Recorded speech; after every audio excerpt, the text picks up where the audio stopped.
ఇది bath and బేత్. ఇది BATH bath అని చదవాలి, ఇది BATH బేత్ అని చెప్పి మీరు చదవాలి.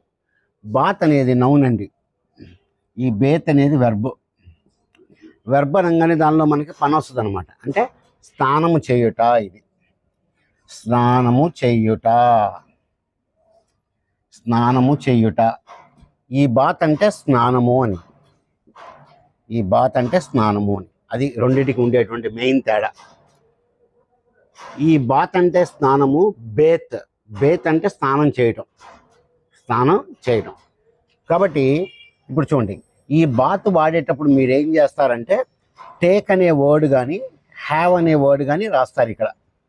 టేక్ కానీ హ్యావ్ కానీ. ఇప్పుడు దీనికి చెప్పాలంటే మీరు ఏం చెప్తారంటే I am taking a bath అని చెప్తారు.